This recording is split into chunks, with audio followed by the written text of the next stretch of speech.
Добро вечер, почитувани гледачи, време е за заспи ако можеш со Драган Милосављевиќ и Горан Момировски. Вечера ќе разговараме за дипломатија, ќе разговараме за меѓународна политика, за меѓународни односи, за надвршна политика на Република Македонија.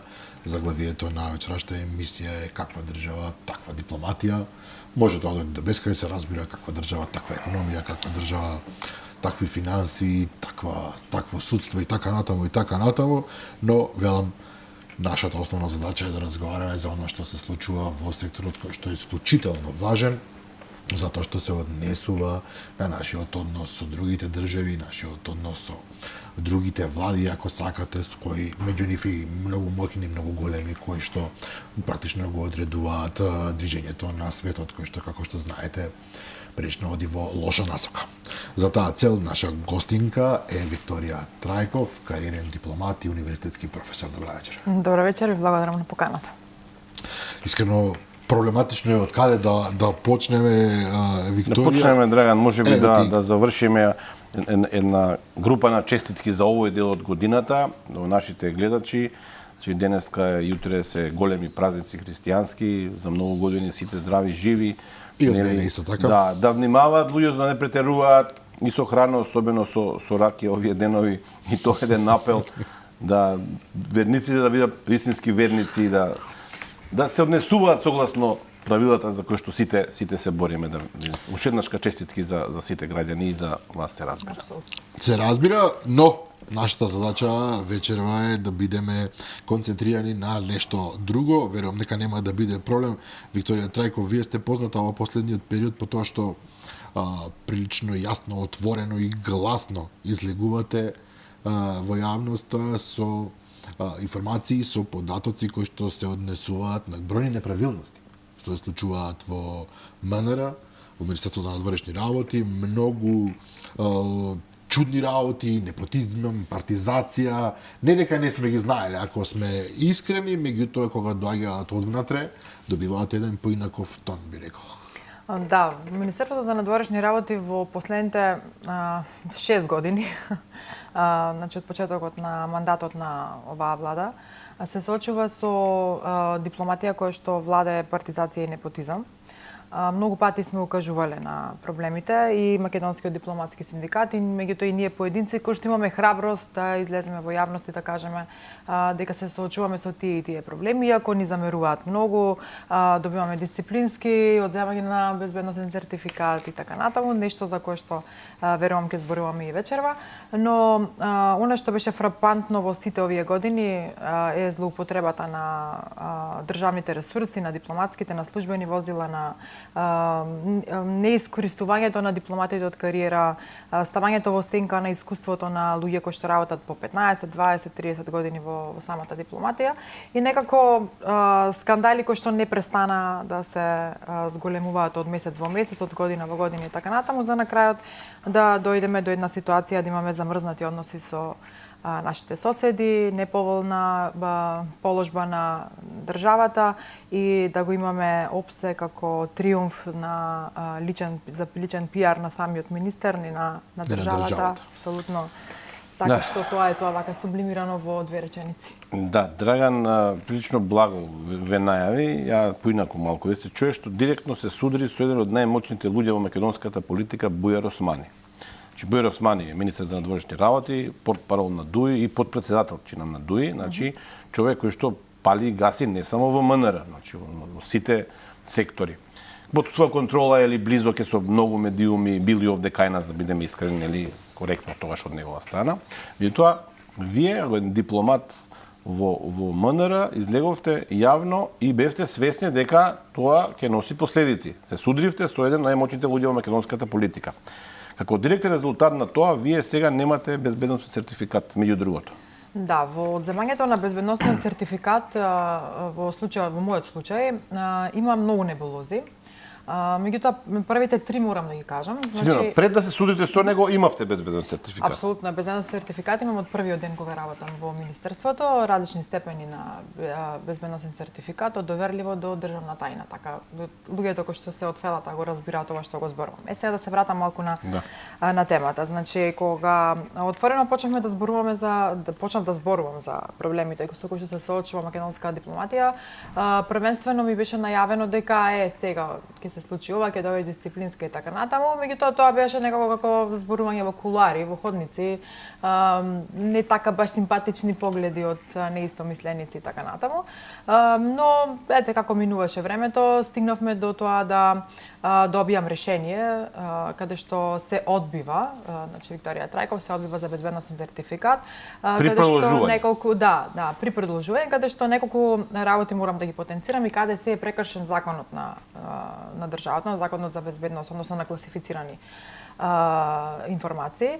Прво, мојот сертификат завршува во 2020 година. Законски е дека треба да се произнеси Агенцијата за разузнавање и службите од рокот 1 до 3 месеци, дали ми го продолжуваат или ме одбиваат. Тоа и сертификатот го издава практично ДБКИ. Така е. Сега, кај мене во 2020 година ми истекува и тоа оди по, како да кажеме, една обична техникалија во секоја институција. Имаме сектор кој што се занимава нели со продолжување. Да бидеме само, ја појасним. Тамо проверуваат дали ви имате некаков контакт со странска служба, дали со криминални структури, дали учествувате во митово, корупција и такво нешто нема. Сега ќе направиме една споредба во исто време за да биде малку појасно и за нас и за гледачите. Мене ме одбиваат дури во јуни, односно јули 2023 година, што значи после 3 години ме одбиваат. Не како што е законски од 1 до 3 месеци да имам било каков одговор. Они мене после 3 години ми даваат одговор дека јас сум одбиена за сертификатот. Што значи дека 3 години некој сакал да манипулира со мене и да ме вклучи кога му одговара, а кога да ме исклучи од системот, односно од моето јавно зборување за проблемите во македонска дипломатија. Во исто време, сега овој момент мора да го запазите, во исто време со мене одбиен исто колега, кој што во моментот е на мандат во една стратешка земја, за истиот степен на доверливост сме одбиени. Во моментот врши дипломатска мисија во македонска мисија во една стратешка земја, нема да ја кажеме која е. Тоа значи дека тој има пристап до криптосистемот во МНР? Не знам точно во самата амбасада колку има државна тајна. Не верувам дека е тоа, обично се амбасадорите тие што имаат државни тајни, меѓутоа има достап до сите информации кои што доаѓаат нели како дописи во самата амбасада.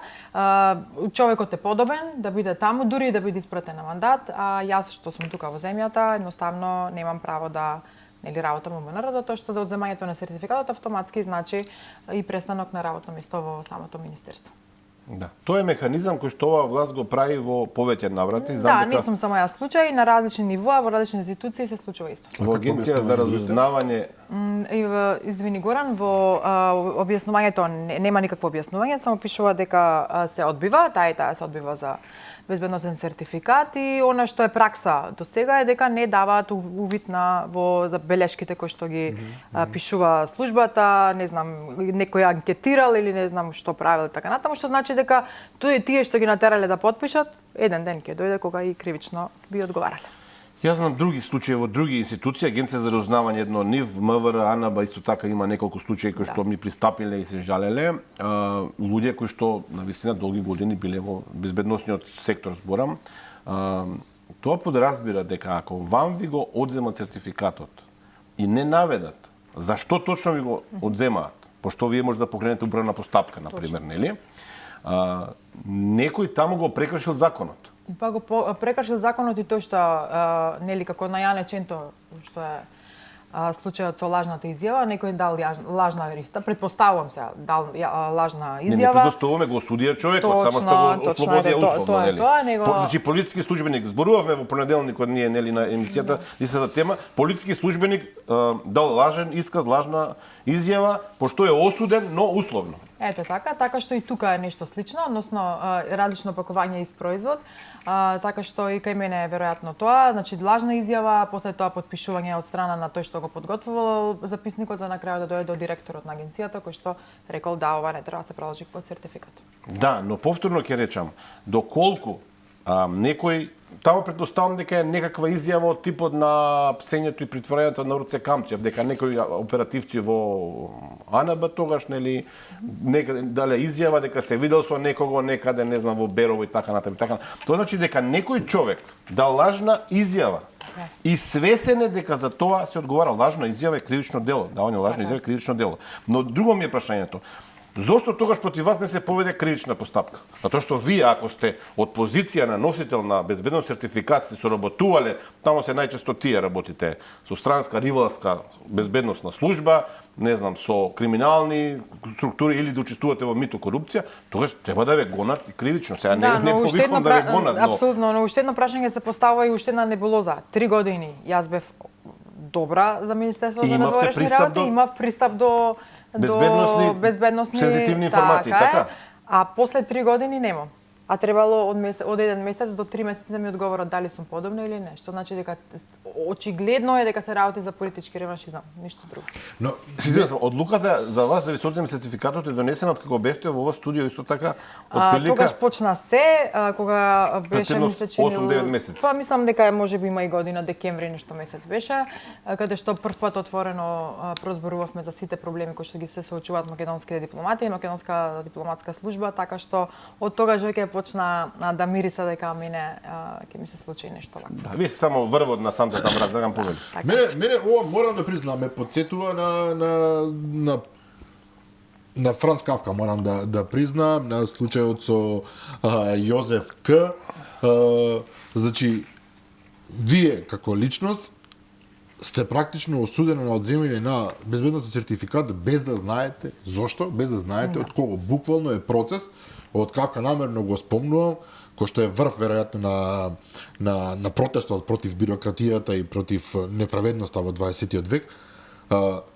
Имате право во основа да знаете зошто ви се одзема одредено легитимно право кое веќе претходно сте го имале. Точно, јас барав и сега никој не ви објаснува зошто. Јас барав и индивидуално, меѓутоа и преку мојот адвокатски застапник правен застапник да ми објаснат зашто сум едноставно одбиена, чисто за да макар да ви кажат, сметаме дека сте криминалец, да работите со некоја тајна служба. Меѓутоа се вадат на тоа дека агенцијата не издава такви информации, туку тоа треба да помине на управен суд и веројатно на управен суд као ќе се отвори досието, белешката и така натаму, меѓутоа од искуствата до сега не се достапни тие белешки ни за управен суд, за да може нели политички да се манипулира со луѓево и да се одбележуваат луѓево беспотребно.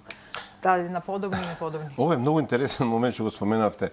Значи истиот механизам од земање на безбедност сертификат или не давање се прави со судиите. Да. И ним не им се даваат сертификати за да не може да пристапат до безбедносно сензитивни информации, што е еден вака систем крајно криминален и јас се чудам навистина овој шефот директорот на ДБКИ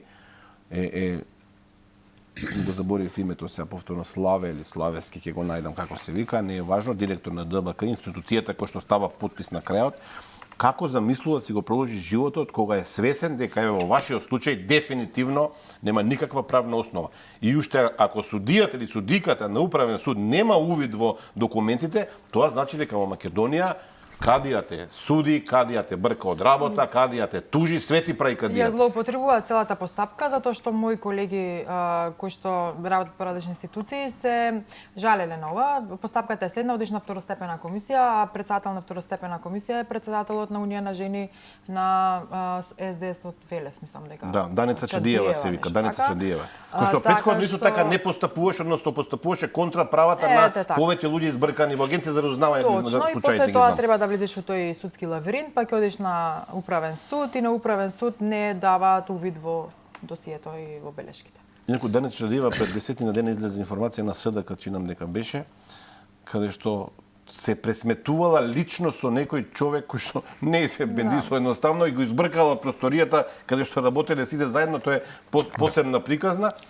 Добро, Гора, само те молам, нема да ја викаме Викторијата, меѓутоа многу ме потсетува случајот. Случајот на Викторијата. Да, Викторијата. Гора, само да те исправа малку и рече како ќе го продолжи животот човекот. Мислам дека од тоа може да излечи понатаму. Не, животот ќе го продолжи. Вие да носите на душа Горан, Јас мислам, е- во она смисла зборувам да не излезе после дека еве Горан нешто Не. се Многу е заканува јасно, или не многу е знам јасно. што. Вие како директор на ДБК носите на душа десетина кариери на луѓе, животи носите на душа. Сте ги уништили нивните животи. Како вие ќе живеете подоцна во текот на животот со таа совест? За совеста зборуваме, Па се разбира, не само совест, не само совест. И соочување со кривична одговорност. Внимајте, таму ја буквално зборувам ова Кавка што го спомена ти, тоа е сериозна работа. Тој човек Апсолутно. може да продолжи животот нормално само ако нема совест, ако нема емпатија кон човечки И суштества. тоа се случува во Македонија. Но Викторија, тоа сега ми е интересно, се надам нема да ми замерите. Во вашиот случај јасен и вие сега веќе долго време всушност седите тука, како што седат и прилично голем број на кариерни дипломати кои што буквално си го губат времето ако сме реални во апсолутно, и не Скопје. само тоа, значи целиот случај ми влијаеше и на здравствената состојба, бев долго и сум Што е уште се нормално? уште сум на долго боледување, затоа што ми се испојавија нели различни диагнози нормално од стрес, мајка на 2 деца и така натаму. Така што малку е подлабока работата, не само од нели професионален аспект, него и од човечки и така натаму, што вика Горан треба да се запрашаме на крајот на денот каде сите ние еден ден ќе завршиме. А ова е мала Така држава. што така што не е апсолутно ништо спорно. Спорно е тоа што сакав и сакам едноставно работите во самата држава да се променат и ова парче земја да стане подобро место на живење. Тоа е крајната цел. Тоа е честниот пристап. Меѓутоа, велам, вие седите дома. Седат и еден куп други дипломати од кариера дома, што е безмислица. Луѓе со основна задача во животот им е да одат во странство и таму да ја застапуваат Така. земјата. Меѓутоа, во исто време се случува еден процес малку поиднаков, се испраќаат на дипломатски мисии, во дипломатски те наши представништва, луѓе кои што не задоволуваат сечени стандарди. Да, тоа е ајде да почнеме од последниот Пак Драган Благо го случај. постави прашањето. Добро, внимателни сум. Внимателен е, да. Тоа беше последниот случај за кој што оваа недела гледавме многу оправдувања од самиот министер, но општо со упатувањето на несоодветни луѓе на соодветно место или ајде да кажам луѓе кои што не работеле на таа проблематика се испраќаат само колку да се задоволат некакви си партиски апетити, лични и така натаму, не го наоѓам проблемот само во Бујар Османи, туку и во Пендаровски, затоа што на крајот на денот тоа е последната инстанца која што подпишува и дава дозвола да се замине некаде. Инаку конкретно овој случај за кој што гледавме оваа недела доста оправдувања, како да кажам и малку поемотивни статуси, иронично сум, нели, од министерот, беше со Мухаби Синани, се викаше, мислам дека човекот кој што требаше да замине, што е назначен да замине за генерален конзул во Њу Јорк. Има неколку спорни работи за кои што реагираше Македонскиот дипломатски синдикат. Првата и основна за која што на сите има преку глава, особено на кариерните дипломати, е дека човекот нема соодветно дипломатски степен, односно како се вика дипломатско знаење и звање за да може да замине на таа позиција, бидејќи тука се запазува, односно се прекршува во случајот законот за надворешни работи. Првото е тоа. Второ, најмногу од се што малце вака смешно ми изгледаше, што министерот обвинува за албанофобија, го обвинува синдикатот за албанофобија. Ќе ве прашам малку повод за тоа. Ако може да расчистиме само. Значи, зошто всушност ве викнаме во емисијата по реакцијата на Македонскиот дипломатски синдикат. Вие сте еден од ретките дипломати кои што отворено зборува за работите и затоа и ве викнавме. Значи, два случаи имаше во тоа соопштение од МДС, Македонски дипломатски синдикат. Едниот е конзул, рековте, во Њу Џерси, во Њу Јорк, и вториот е амбасадор во Романија. Илме Саламе, мислам дека се вика човекот. Околу првиот сакам да ми објасните, за вас е јасно што значи нема дипломатско звање. Што значи кога некој нема дипломатско звање? Вработен во МНР во случајов проверив јас, не цели 2 години вработен, преземен од приватна фирма, и тоа многу интересно од која фирма. Фирмата Еколог, која што заедно со Али Ахмети и со Ковачевски се сликаа пред година и пол отприлика на фабриката, каде што сега се произведуваат во наводници електрични возила. Човекот преземен од таму, влезел во МНР, во моментов тој на каква позиција е во хиерархијата на дипломатијата? Овде или овде? Како? Па може и најниско.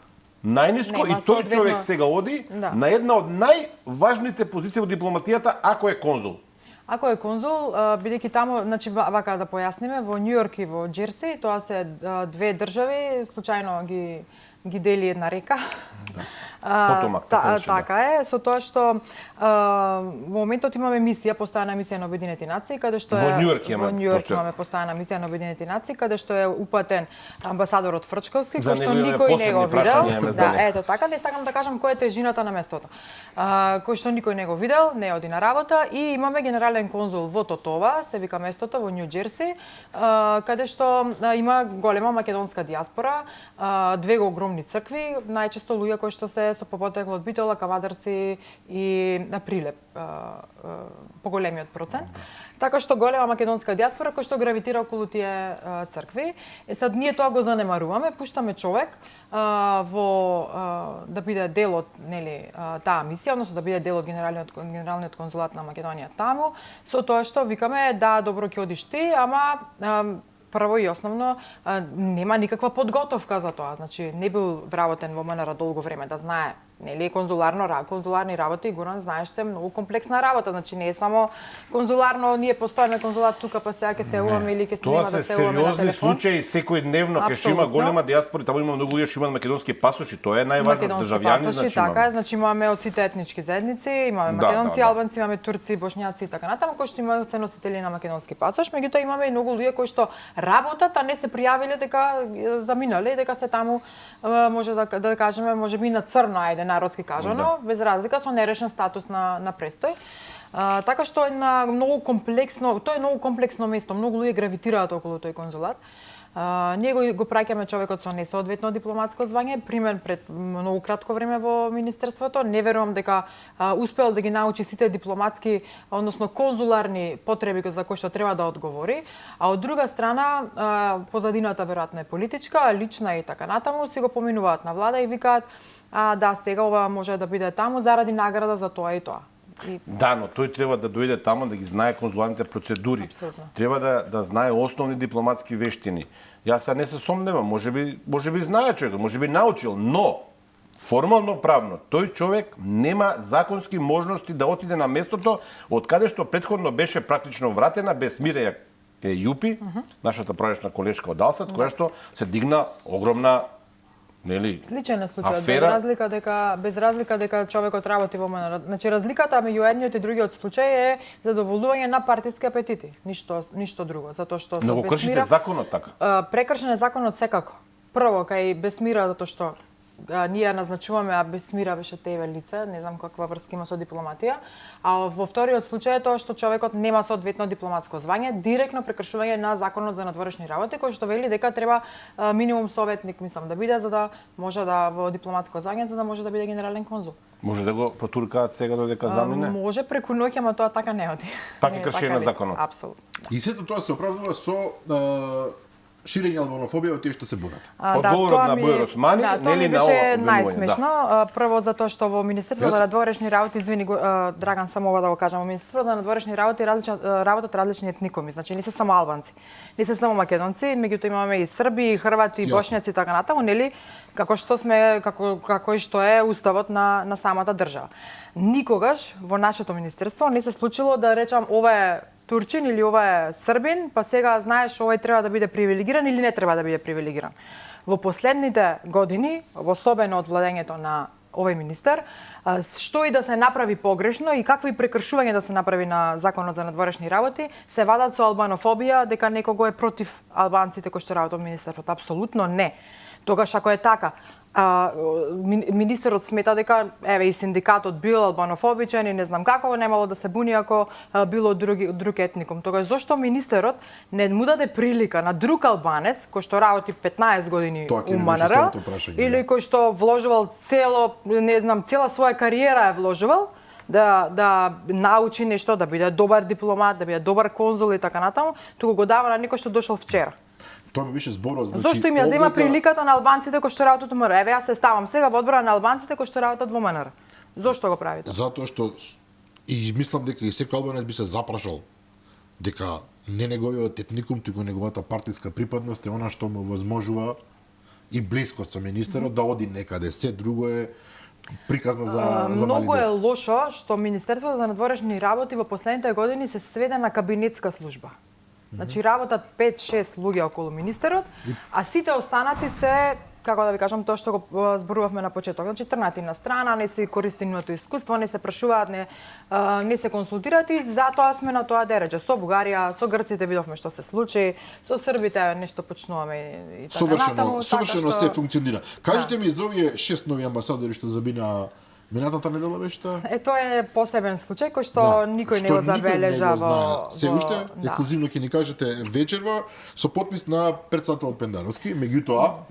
Да, меѓутоа, ете, затоа јас го детектирам проблемот не само во Бујар Османи, туку го детектирам највеќе во председателот на државата, кој што ако нели цела негова кампања беше дека не чини претходниот председател на државата, дека е безгласна буква и така натаму, меѓутоа овој не само што е безгласна буква, туку веројатно и никаде го нема, автоматски потпишува.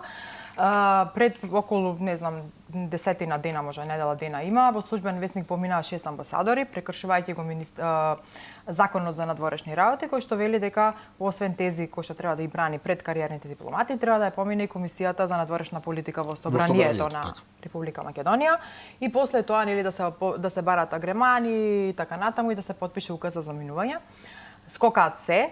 Сите овие елементи се Сите инстанции се скокнати, директно го потпишува Пендаровски указот за 6 амбасадори и немаше толку да биде спорно, односно спорно е во самото тоа што се случи, меѓутоа она што е особено фрапантно и не знам дали во некоја друга нормална држава се случува, е изборот на лицата кои што заминуваат. Еден од тие избори е нашата нова амбасадорка во Лондон.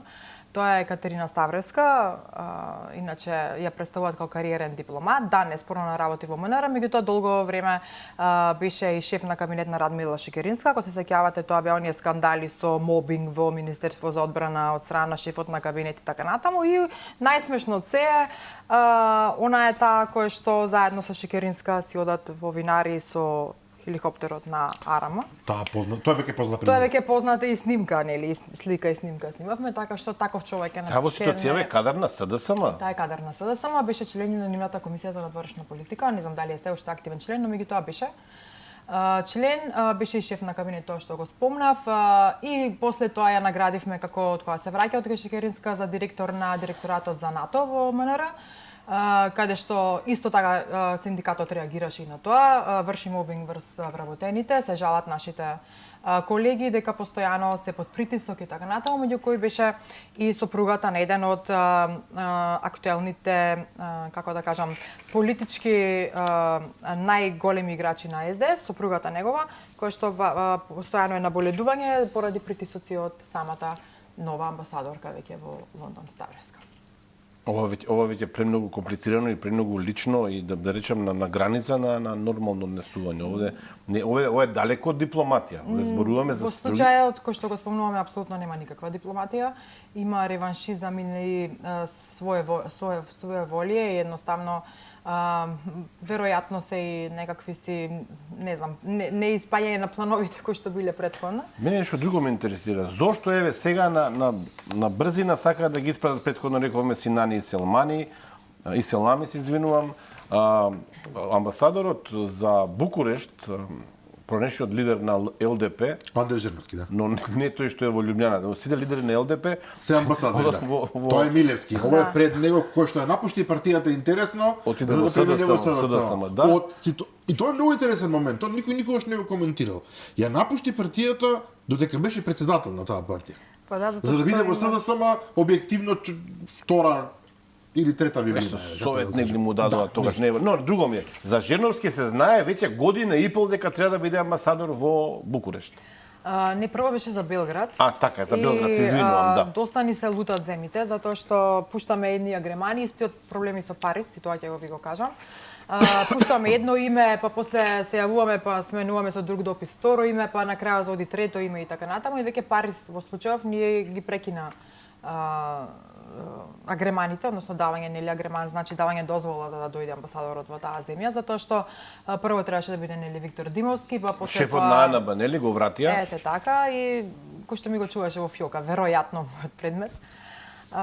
Виктор Димовски и после тоа требаше да биде за друго име се зборуваше. Сега веќе трето име пуштивме, а инаку советник за надворешна политика на Ковачевски како предлог, меѓутоа од француско МНР сме добиле повратен допис дека не може да си играте со имиња на секој 2-3 месеци. Ова е неверојатно. Ова е голем скандал. Скандал страшен. Да. Значи главната земја членка во Европска унија и во НАТО во Европа со Германија вели ни таму, значи во Париз колку време немаме амбасадор? 2-3 години немаме амбасадор. Па да, последно беше, ја мислам дека Јадранка Чаушевска или така нешто, ако Да, не се лажам. да. Без разлика колку и да е. Тие се стратешки места кои што не смеат да останат празни. Значи, јас не можам да разберам како точно знаат од кога до кога Горан би бил амбасадор на одредено место и точно знаат кога му завршува мандатот и како тоа унапред не се планира, што не беше случај претходно.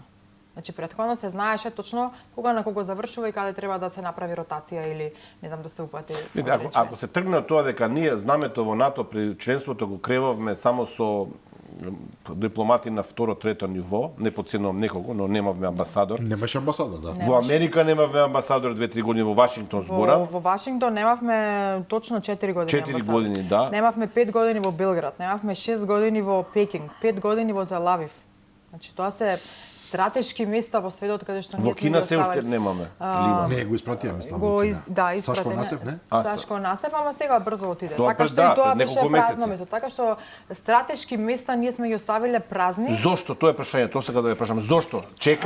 Чекаа да си да пред да одат од власт, пред да заменат од власта да си стават своји луѓе? Мислам дека е јасно дека наредна влада нема да биде оваа влада, оваа гарнитура и дека ќе победи ВМРО ДПМН. И веројатно ова име е некаква мајка бежанија.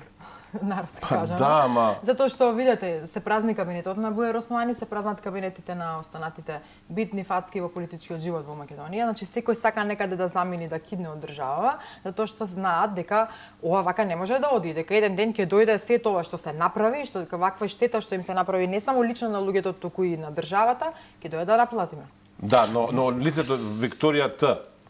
Ја разбирам вие да направите 20 милиони евра и избегате во, не знам, во некоја амазонска џунгла, да нема никој. А вие да бегате од државата, а да сте на плата од државата и да бидете во некоја амбасада таму кај што ќе треба да станете са бајле во 7 да работите со странки. Тука морам да го пофалам амбасадорот на Македонија во Берлин, Илбер Села се вика човекот, го сретна во црквата, македонската доста црква позитивни коментари има за- Свети Климент за тоа до Охридски во Берлин, го сретнав, дојде на Божик да покаже почит кон луѓето тамо и други работи што ги слушам од луѓето, сега да го искористам малце, ама не е за личен интерес. Човекот се јавувал сам на телефон во амбасадата Да, зашто нема други? Празно е. и им вршел работи на луѓето без разлика на етничка припад. Значи Да, морам има- да го пофалам. Има доста позитивни коментари за тој случај, за тој амбасадор, што е албанец, Да, кој што да. одлично си ја врши работа, што значи дека во МНР работат прекрасни луѓе кои што се од албански етникум и благе везе нема моабетот дека некој албанофоб и заради тоа ние критикуваме како македонски дипломатски синдикат. Да се вратиме на Бујар Османи. Тој напиша, но многу интересно, на Facebook само на албански јазик на приватниот профил Точно, и и- даде интервју само на албански јазик за ТВ Клан како одговор на македонскиот дипломатски синдикат кај што обвинува за непотизам, кронизам, партизам и така натаму и така Не знам натаму. кој е фокусот во моментот на Бујар Османи, затоа што веројатно со пиарот заврши, па сега е фокусиран на избори. На human resources, на кадровски решенија. На избори, веројатно, па така оди по државите. Дури и тука треба и да го прашате вие новинарите зашто една колешка е вратена од Берн преку ноќ од мандат и така натаму, што исто така се отвора еден голем случај и веројатно ќе го отвориме и како синдикат Периодов. Така што без, како да ви кажам, безсмислени се овие негови реакции, затоа што прво толку време на таа позиција не видовме ни еден заеднички состанок со председателот на државата. Да видиме, ајде да ги отвориме, не знам, најсуштинските национални прашања, барем и пред камера да се слика, да видиме дека има некакво си единство. Се сеќавате на некоја средба? Ова е добра забелешка. Се сеќавате Никој на еднашка било не која се слика средба? со Пендаровски. Ни со Пендаровски, ни со председател на собрание, кога се сликале тројцата? Никогаш. Зошто Бујар Османи истиот момент беше и со председавањето на ОПСЕ. Значи ОПСЕ да го персонализира самиот процес, значи со ОПСЕ председава држава, не председава нели министерот. Секаде беше прикажано дека колку е успешен Бујар Османи, така? Океј. Ајде да одиме на следно. Имавме ја слоган It's all about people, ако се сеќавате на опце. Да. Значи, Се за е до луѓето луѓето. се работи, за За луѓето луѓето се се работи, работи, еве слободен превод да кажеме. Зошто Бујар Османи не најде ни еднаш време да оди во собрание пред пратениците, да ги праша, бе чекајте луѓе, сега ќе се случува опсе, ќе дојдат толку држави, хаос ќе биде и така натаму. Дајте која тема од македонски национален интерес ние треба да ја предложиме или не знам, да слушни што има опозицијата, другите партии така намат да предложат. Или барем да ги информира, еве. Ете да, ниеднаш тоа не се случи. Ниту он, ниту сите тие околу него кои што Велите, запрел Бујар Османи со пиарот, не верувам. Ова што јас го забележав дека само на албански јазик се обрати на Facebook профилот приватен и само на албански јазик одговараше на клан, тоа значи дека тој повторно си прави пиар. Тој како да праќа порака до своите потенцијални гласачи во албанскиот дел, значи на избори е фокусиран. значи сепак се работи за пиар. Тој вели мене, ја можам да барам што сакам овде, не без разлика дали се кршат законите, а овие другиве што ме обвинуваат дека кршам законите се албанофоби. Тоа е класичен пиар што ја мислам дека веќе не поминува, меѓутоа не поминува. Мислам дека не проаѓа никаде во албанскиот дел И од во албанскиот населението. Па затоа електорат. велам, не Не поминува. би сакал само уште кога се вратиме Ајде. на овие 6 амбасадори, спомнавте малце- дел од имињата. Малку горе долу, ама Да. тука Важно. некаде сме. Да. Спомнавте дел од имињата. Мене не ми е јасно зошто е тешко да се поминат оние процедури во собранието и пред кариерните дипломати. Во принцип, ако мора да имате тези, се подготвувате за некаде, сега предпоставаме. Не сум бил таква ситуација, меѓутоа вие се подготвувате, знаете каде ќе одите, знаете отприлика што не отприлика би требало се да знаете што ќе правите. Зошто да не ги пројдете едноставно тие фази кои што ќе ви овозможат барем да бидете на чиста линија и никој да не рече како вие сега, ама овие не ги пројдоа основните Едноставен е работи. одговорот. Сите овие кои што се протнуваат под маса, без разлика на во која земја треба да одат, мислам дека не ја разбираат целта на дипломатијата и не се отидени само за дипломатија, односно за да ги бранат интересите на својата земја. Затоа што ти кога ќе браниш тези во собрание, треба да кажеш што ќе работиш прво. Кој е твојот план? Што треба да постигнеш за тие 4 години? Кои се твоите која е твојата визија, кои се твоите Да, цели и за ќе за тоа да го другата направиш? страна Антонио Милошевски ќе ти постави 15 суштествени прашања и ќе се така и најдеш нема во да Шеф на знаеш комисијата одговор. за ваша политика. Тоа е да. јасно, меѓутоа сепак можело да се направи. Не можело, Драган. Не можело. Знаеш зашто? Јас сум бил 10 на 15 пати на таа комисија кога се бранеле тези. Порано, до 2016 година, тоа беше јавна Јавни беа сум бил на расправа, тие каде што... расправи, да. Значи, таму доаѓа човек кој што тврди дека има, на пример, една од работите, дека збори 3 јазика. И најчесто се англиски, српски, хрватски, бугарски, тоа пишува, нели? Добро. Ретко француски, една пранешна амбасадорка само француски зборуваше, отиде во Франција, не знаеше англиски, нема да спомнуваме сега, ајде, што исто така е срамно. И ви поставуваат прашање на јазикот за кој што вие во CV-то сте навели дека го знаете и вие не разбирате што ви прашуваат на истиот јазик. И тоа е срам за човекот, кандидатот, за тој што го е номинирал, за тој што ќе потпише указ, тоа е срам. Ја мислам дека власт сака да избегне. После тоа имате други ситуации каде што вие треба да кажете како ќе развиете, ќе зголемите, на пример, економската соработка. Точно. Надвршната политичка трговија, како се нарекува, надвршна трговија. Да. Што ќе преземете во рамки на организациите што се наоѓаат во таа, треба еден сеопфатен систем на знаење да имате како амбасадор за да поминете пред таа комисија без резил. Да, видете, значи имавме, ако се сеќавате, одбиени агремани од сериозни држави. Значи првиот беше за Фрчковски од Соединетите американски држави, 2 пати за Теута. Така што имаме многу забелешки од нашите стратешки партнери, од Европска комисија, од Европа и така натаму, меѓутоа ние се си протнуваме под маса, што значи дека целта не е ние да правиме дипломатија, да промовираме државата и економски да ја помогнеме, туку да го наградиме Стојковски за да оди во пример амбасадор во одредена земја, 4 години да се помине на државна плата, на дипломатска плата со привилегии и така натаму. Во ред, но да се поминат процедурите. Во Тоа ред, сакам ова да нека кажам. го имало тоа И затоа секогаш. сакам да му опонирам Не. на Горан во тој правец. Значи, од едниот дел во таа комисија можеби да се посрамите, меѓутоа ќе пројдете и формално правно ќе ги задоволите процедурите, а вториот е буквално да не почитувате процедури, што е поголем скандал отколку да покажат во комисијата дека вие недоволно разбирате. Ќе се излечете, ќе речете па ме фатија, неспремен, ете сгрешив, не беше така, ќе се излече човек. Но процедурата ќе пројде. Овдека нема процедура, законот е Драган, знаеш прекршен. ли како врезиле тоа вие да отидете дипломат некаде, а да не познавате основни Но работи за јазикот, овдека за културата? процедурата е прекршена, Горан, што Ајде е да не се поголем караме ние проблем. пред лицето Добре, Викторијата. Да, Викторијата. Замислете идеме во случајот малку со Њујорк. Многу важна работа, го спомнавте господинот Фрчковски, тој беше одбиен за Вашингтон. Мислам дека тој е единствен случај во светот, ако грешам нека ми извини. Не единствен. Не, од Македонија е. Мислам дека и Теута беше одбиена за Вашингтон. Не зборам за одбивањето, зборувам кога некој ќе ве одбие во една држава, меѓутоа потоа власта во вашата држава повторно ќе ве прати на истото место, меѓутоа во кандидатски што нема потреба од американски агреман. Што е, мислам дека е единствен случај. Бидејќи американците ако вечат за овој човек не треба да влезе тука, навистина веќе нема простор за разговор. И вие повторно да го протнете во Њујорк, мислам без преседан. Да, ние имаме проблем со тоа амбасадорско место од самиот почеток. Прво затоа што тоа што го споменавте беше одбиен за Вашингтон и тука стратешкиот партнер Соединетите американски држави јасно и гласно кажа дека тоа и тоа лице не може да биде амбасадор, представник на Македонија во Америка. Повторно морам да дообјаснам. Зошто не се дава агреман? Да, ајде. Сте соработувале со ривалски безбедносни служби. Сте биле во комуникација, во контакт, се соработувале со меѓународни терористички криминални организации, наркокартели, така натаму, или сте вршеле прекршување на основни човекови права. Тоа се трите клучни области заради кои што Америка во конкретен случај не дава агреман.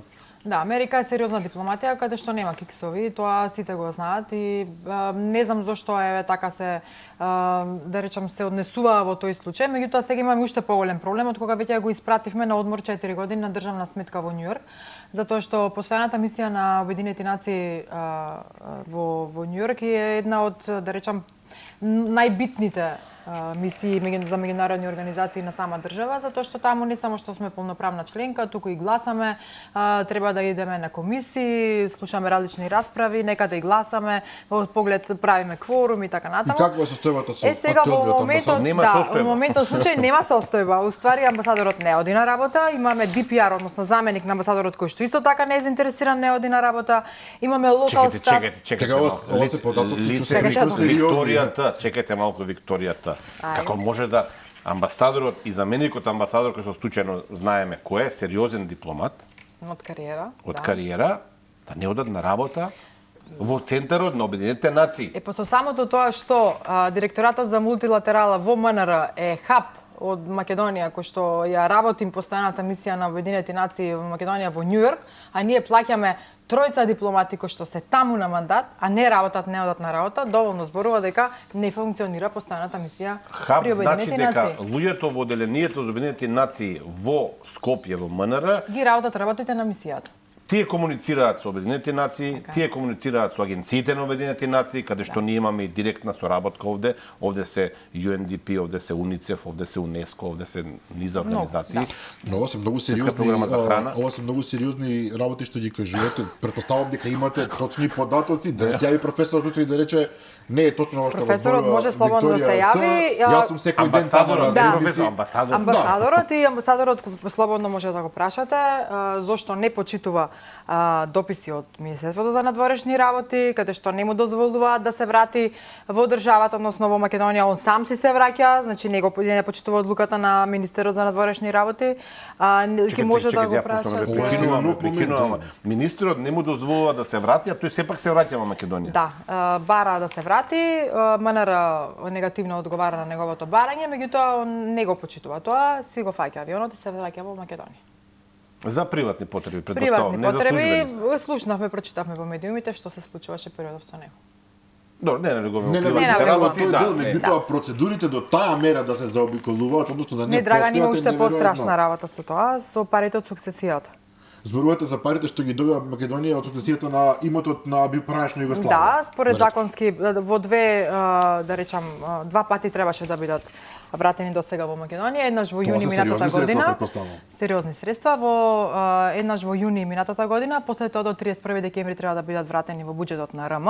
Него го толерира почитуваниот професор и парите се уште стојат на мисијата, не се вратени во буџетот на нашата држава.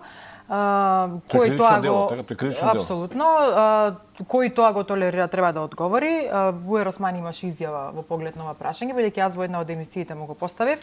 Кажа дека не е така, дека требало да биде имале во план да купат постојана емисија таму во Њу Јорк и така натаму, сте во преговори и така натаму, што еве до ден денес ние не видовме дека се купи некаков си објект од тие пари таму.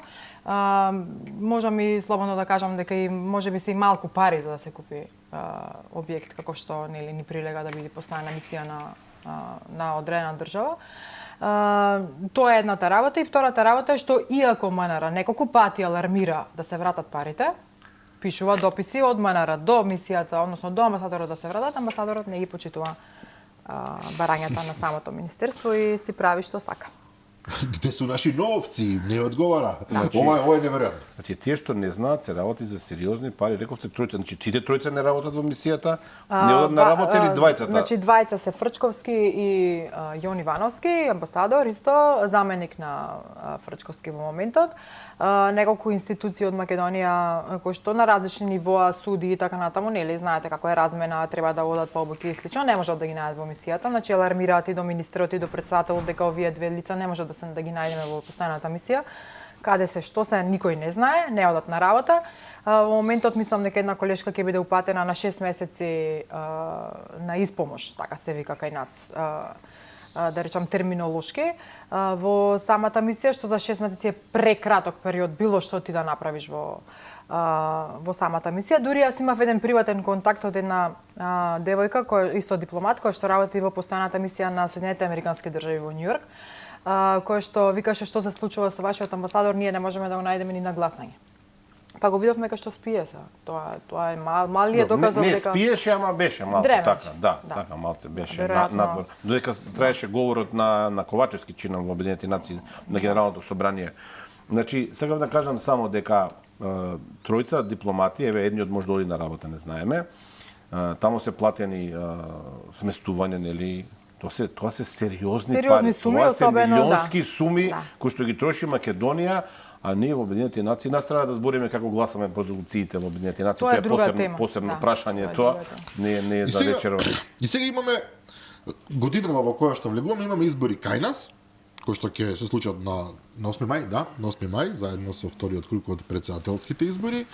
Во исто време да не се заборавиме, во ноември имаме избори во САД. Имаме избори за Европскиот парламент, се менува веројатно целата политичка слика и на континентот и во светот, и нашата дипломатија влегува во новиот, апсолутно новиот амбиент на светскиот поредок со, претпоставувам, вие наброите само дел од проблемите што ги имаме, дел од недоречените, скандалите. Како ние ќе се соочиме? Ова се исклучително бурни времења, ова се исклучително комплексни времења во кои што работите се минуваат со огромна брзина и ние не можеме да си дозволиме да имаме, можеби на друго место во други околности може да се толерира, меѓутоа во дипломатија апсолутно нема простор ни едно штрафче да недостасува, кај нас се чини дека целата машина заглавила. Да, кај нас треба системот да се рестартира, како и во сите да речам области, така и особено во дипломатијата. Многу е несериозен пристапот кон надворешната политика на оваа влада. Кадровски апсолутно, но и сето она кое што нели се случуваше годините, бевме сведоци на разните скандали. Односите со соседите ни се страшен проблем и мислам дека уште од времето на студената војна немало толку заладени односи со Бугарија како што сме сега. Иако плаќаме некаква си комисија со многу високи хонорари и така натаму, кој што апсолутно не знам и што работи и во чив интерес работи. Истото е и со Грција и така натаму. Значи, ние ако не почнеме прво локално, па после тоа да се шириме глобално, да ги решаваме проблемите, мислам дека може да се каже дека надворешната политика во тој универзитетски живот би имала една петка, ништо повеќе. Добро, но како сега некој ќе рече, вие велите рестартирање и тоа го слушаме често пати на целата јавна сцена во Македонија дека е потребно рестартирање. Во основа тоа значи дека од корен ќе треба да се изменат работите, меѓутоа тоа е прилично комплексен систем. Луѓе се пратени на позиции, луѓе се поставени таму каде што се поставени, ќе биде, претпоставувам, сменет министерот, ќе биде сменет државниот секретар. заменик министерот прво за што надворешни треба, работи, мислам, да меѓутоа тоа е првата фаза, Да. тоа е самиот почеток. Што се треба да се направи? Треба да се преиспитаат прво сите овие постапки на упатување на дипломатите, односно на упатување на амбасадорите, кои што се првите лица ударни каде што нели ја представуваат државата, и тоа е нешто за кое што треба да работи идната влада кој да ја формира. Мислам дека се знае веќе кој што како и како ќе бидат позиционирани политичките партии во државата. Втора работа е план за редовна комуникација меѓу председателот, премиерот и министерот за надворешни работи, бидејќи ако нема, а немаше до сега, тоа нели го споменавме на почеток, за националните прашања, ние ќе имаме еден ваков оркестар кој што секој се свири по своји ноти. И она што сметам дека треба да се направи е да се формира некако правно-политички тим кој што ќе ги ревидира сите овие договори кои што се потпиша овие години, да видиме докаде можело нешто да се запази, може да се промени, да се подобрат односите со соседите и така натаму, и после тоа да видиме што ќе правиме со сите овие избори на небулозни избори на амбасадори кои што ја представуваат државата. Што ќе биде, претпоставувам, проблематично, затоа што кога ќе се случи, ако се случи, доколку се случи некој да биде вратен, веднаш ќе има врескање за големи, да. одмазда, не знам, политички е сето ова историзирано. Драган, прво е многу лошо со земјата на прием. Впечатокот кој што го оставаме како држава, пуштаме амбасадори заради тие причини. Да, ние се срамиме. Јас не срамиме. можам да го разбирам ова. Во Франција, во било која земја, во Папуа Нова Гвинеја да пратиме, нема ли да имаме, би било страшно, меѓутоа во Франција, во Америка. Да, ние со сила им пуштавме, нели, спомнавме со одбиења Гремани и така натаму, пуштаме човек кој што, работи, не работи. Апсолутно, кога и да пуштиш со Греман за повлекување на одреден амбасадор, треба да ги наведиш дебели причини зошто го повлекуваш, значи сериозни дипломати и така не се однесуваат према своите кадри, затоа што има голем процес и подлабок процес на упатување на И потоа бараме во светот да не сметаат за сериозни. За сериозни, нема да не сметаат за сериозни, се до моментот дури се однесуваме вака ноншалантно кон надворешната политика. Да, но вие преска рековте покрај вас лицето Викторија Т има уште еден човек кој што би бил одземен безбедносен сертификата, во моментов се наоѓа на дипломатска мисија во Македонско дипломатско престаниште. Вие, рековме претходно кои се причини, да не ги повторувам сега, значи имате некаков сериозен проблем во кариерата, кој што е прилично опасен, и го испраќате, го оставате тој човек во мисијата. Тоа значи дека вие правите прекршување на Виенската конвенција. Ако вие праќате во странска држава човек кој што нема безбедносен сертификат, овде збориме за НАТО стандарди, дека вие некому му праќате потенцијален шпион или криминалец. Не сакам сега тој човек да го наречам така. Апсолутно, тоа треба да се запрашаат тие што го упатиле, меѓутоа можеби тоа е и целта да се заладат односите со, не знам, нашиот стратешки партнер. Не се знае која е намерата, Горан. Значи, многу е небулозното што два исти случаи за исто нешто, ти носиш две одлуки од кои што не го упатуваш на мандат. Да, затоа велам, јас да сум стратешки партнер каде што испратен тој човек, ќе мислам дека некој намерно ми праќа шпион некаков руски, кинески, не знам, саудиско-арапски, така сериозна дипломатија ќе ги разгледа сите аспекти на упатување без безбедносен сертификат. Тоа што јас лично сум против реваншизам на било кое поле, во дипломатијата најмалку. Меѓутоа, вие како идната влада на ВМРО, да помене здравје, не знам кој ќе биде таму со господ напред, ќе направи некакви приоритети во надворешната политика. Тие приоритети ќе треба да се остварат со соодветна методологија. Таа методологија ќе бара луѓе кои што ќе бидат професионалци, кои што ќе знаат јазици, кои знаат процедури, конзуларни работници, нели, пасоши на пример сега е да во тој дел на пример МВР, тоа не е на МВР во Бели на пример се вадат директно пасоши, има машина таму каде што доаѓаат луѓе од цела Европа и вадат пасоши така натаму. Значи ќе треба луѓе кои што се и технички подготвени, освен што треба дипломатски да бидат подготвени. Вие ако тие луѓе ги немате, односно од досегашниве мандати 5-6 години се испратени луѓе кои што се далеку од професионалци, вие ќе мора да менувате. И се велиме ќе реагираат дека е реваншизам. Извинете, ама некои работи ќе мора да се пресечат во корен, затоа што вие например таа влада на ВМРО 4 години ќе владее, ќе биде пресечена, нема да може да ги спроведе приоритетите. Така е. Јас Министерството за надворешни работи го сваќам како би требало да изгледа како силен советник на државното однесување пред светот. Ние сме сосема спротивно тоа. како министерство, како луѓе во МНР работат прекрасен академски, односно дипломатски кадар во случајов, кој што е спремен, кој што посетувал НАТО обуки, кој што идел по европски држави, учеле, правеле и се, меѓутоа не им даваат прилика да може своето знаење да го применат на соодветно место. И тоа е многу голем проблем. Значи, МНР има потенцијал кадровски, меѓутоа е страшно недоволно искористен. Значи, ви кажав, во моментот во МНР цело министерство се сведе само на кабинетска група на луѓе од 10 дипломати, кои што пола од нив не работеле никош во МНР, доште со министерот Османи. Пола од нив се биле претходно во МНР и така натаму, и тука е затворен кругот. Нема искористување на мислењето на, не знам, да ги прашаме дипломатов, например на ОПСЕ, кој што бил амбасадор толку години во мисија на Македонија во ОПСЕ. А се организира ОПСЕ, не го прашуваме. Зошто? Затоа што бил председател на Македонскиот дипломатски синдикат. Па добро, и искуството што има врска со синдикалната организација? Синдикатот има право да постои. Синдикатот е нешто нормално. Апсолутно, треба да постои, па тоа е здраво општество, да постојат и различни мисли. Дека според ова што го тврдите, во времето на министерот Османи не е продолжена дури ни линијата на претходниот министер Никола Димитров. Не беше ништо подобар. Знам дека не беше, меѓутоа дури не е продолжена ни макар формално истата линија, туку буквално други луѓе доаѓаат, се преземаат.